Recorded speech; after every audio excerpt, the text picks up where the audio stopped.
Hi dear friends, ഇന്ന് നമുക്ക് നല്ലൊരു ചിപ്പിക്കൂൺ തോരൻ തയ്യാറാക്കിയെടുത്താലോ. അതിനായിട്ട് ഞാനിവിടെ ഒരു 200 ഗ്രാം ചിപ്പിക്കൂണാണ് എടുത്തിട്ടുള്ളത്. ആദ്യം നമുക്ക് ഈ ചിപ്പിക്കൂണെല്ലാം ഒരു പാത്രത്തിലേക്ക് ഇട്ട് കൊടുക്കാം.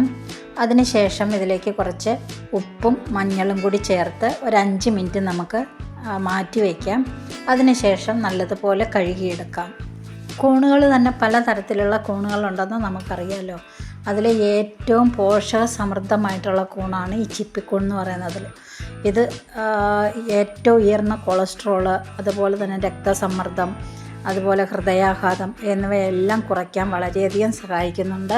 പ്രത്യേകിച്ച് സ്ത്രീകൾ ഒരുപാട് കൂണൊക്കെ കിട്ടുകയാണെങ്കിൽ കഴിക്കാൻ മറന്നു പോകരുത്. നമുക്കൊക്കെ ഒരുപാട് രോഗങ്ങളെ പ്രതിരോധിക്കാനുള്ള ശക്തി ഇതിൽ നിന്ന് ലഭിക്കുന്നതുമാണ്. പിന്നെ കുട്ടികൾക്കും വളരെയധികം നല്ലതാണ് കേട്ടോ ഈ കൂണ് അധികം മസാല ഇല്ലാതെ കറി വെച്ച് കൊടുക്കുന്നത്. എങ്കിലേ ഇതിൻ്റെ ശരിക്കുള്ള ആ ഒരു പോഷകം നമുക്ക് കിട്ടുള്ളൂ. മസാല എന്ന് പറയുമ്പോൾ തന്നെ അറിയാമല്ലോ, നമുക്കത്ര ശരീരത്തിന് നല്ല ഗുണമുള്ള ഒരു കാര്യമല്ല മസാല കൂടുതൽ ഉപയോഗിക്കുന്നത്. അതുകൊണ്ട് ഞാനിപ്പോൾ ഈ തയ്യാറാക്കുന്നത് പോലെയുള്ള കൂട്ടുകളൊക്കെ ചേർത്തിട്ട് വേണം നമ്മൾ ഈ കൂൺ തയ്യാറാക്കി എടുക്കാനായിട്ട്. അപ്പോൾ ആദ്യമേ തന്നെ നമ്മൾ ഈ കൂണെല്ലാം ചെറുതായിട്ടൊന്ന് അരിഞ്ഞെടുത്തിട്ടുണ്ട്. ഇനി നമുക്കിതിലേക്ക് കുറച്ച് ഇതിന് വേണ്ട അരപ്പാണ് തയ്യാറാക്കി എടുക്കേണ്ടത്. അതിന് ഞാനിവിടെ ഒരു അരമുറി തേങ്ങ എടുത്തിട്ടുണ്ട്. ഒരു 2 വറ്റൽമുളക്, ഒരു അര സ്പൂൺ മഞ്ഞൾപ്പൊടി കൂടി ചേർത്തതൊന്ന് മിക്സിയിലൊന്ന് കറക്കിയെടുക്കാം. അപ്പം നമുക്ക് ഈ തോരൻ തയ്യാറാക്കാം. ഒരു പാൻ ചൂടാക്കിയതിന് ശേഷം ഞാനിതിലേക്ക് ഒരല്പം വെളിച്ചെണ്ണ ഒഴിച്ചു കൊടുത്തിട്ടുണ്ട്. ആവശ്യത്തിന് കടുക് കൂടി ചേർത്ത് കൊടുത്തിട്ടുണ്ട്. കടുക് നന്നായി പൊട്ടിയതിന് ശേഷം മാത്രം ബാക്കിയുള്ള ചേരുവകൾ നമുക്ക് ചേർത്ത് കൊടുക്കാം. അപ്പോൾ കടുകെല്ലാം നന്നായിട്ട് തന്നെ പൊട്ടി വന്നിട്ടുണ്ട്. ഇനി നമുക്കൊരു 5-6 വെളുത്തുള്ളി നീളത്തിൽ അരിഞ്ഞതും 1 ഇഞ്ച് വലിപ്പത്തിലുള്ള ഇഞ്ചി ചെറുതായിട്ട് നീളത്തിൽ അരിഞ്ഞത് കൂടി ഇതിലേക്ക് ചേർത്ത് കൊടുക്കാം. ഇഞ്ചിയും വെളുത്തുള്ളിയും കുറച്ചധികം ചേർക്കാൻ ശ്രമിക്കുക. ഇനി ചേർത്ത് കൊടുക്കുന്നത് ഒരു വലിയ സവോള ഇതുപോലെ ചെറുതായിട്ട് അരിഞ്ഞത് കൂടി ഇതിലേക്ക് ചേർത്ത് കൊടുക്കാം. ഒരു തണ്ട് കറിവേപ്പില കൂടി ഇതിൻ്റെ കൂടെ ചേർത്ത് ഒരു 2 മിനിറ്റ് നേരം നമുക്കിതൊന്ന് ഇളക്കി കൊടുക്കാം. നമ്മൾ പാചകം ചെയ്യുന്ന കറികൾക്കെല്ലാം വെളുത്തുള്ളിയും ഇഞ്ചിയും ഒരല്പം കൂടുതൽ നിങ്ങൾ ചേർത്ത് പാചകം ചെയ്യാൻ ശ്രമിക്കുക. കാരണം ഇപ്പോഴത്തെ കാലത്ത് ഒട്ടുമിക്ക ആൾക്കാർക്കും വയറിന് പ്രോബ്ലം ഉള്ളതുകൊണ്ട് ഇഞ്ചിയും വെളുത്തുള്ളിയൊക്കെ ധാരാളം ഭക്ഷണത്തിൽ ഉൾപ്പെടുത്തുന്നത് വളരെയധികം നന്നായിരിക്കും.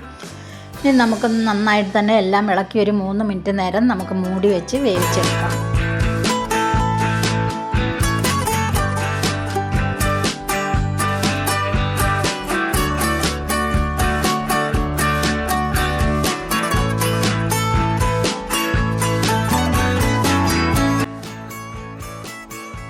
പ്രത്യേകം ശ്രദ്ധിക്കുക, കൂണ് നന്നായിട്ട് തന്നെ വേവിച്ചെടുക്കാൻ ശ്രമിക്കുക. അധികം വെന്തില്ലെങ്കിൽ വയറിന് ഗ്യാസ് ട്രബിളൊക്കെ ഉണ്ടാകാനുള്ള സാധ്യത ഉണ്ട്. കാരണം കൂണ് നല്ലത് തന്നെയാണ്, പക്ഷേ നന്നായിട്ട് തന്നെ വേവിച്ച് കഴിക്കാൻ ശ്രമിക്കുക. അപ്പോൾ നമ്മൾ മൂടി തുറന്നു.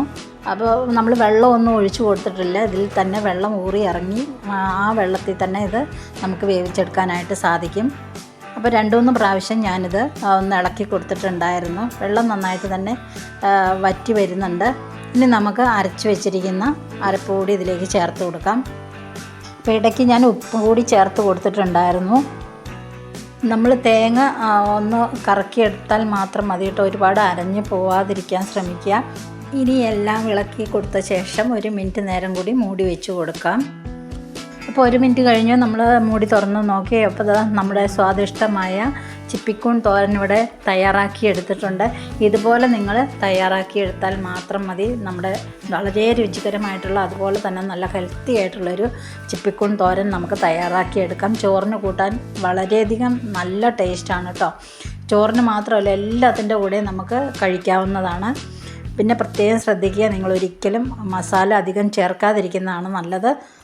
പറയാൻ കാരണം എന്ന് പറഞ്ഞു കഴിഞ്ഞാൽ മസാലകൾ ചേർത്ത് കഴിഞ്ഞാൽ കൂടിൻ്റെ എല്ലാ ഗുണങ്ങളും പോകും കേട്ടോ.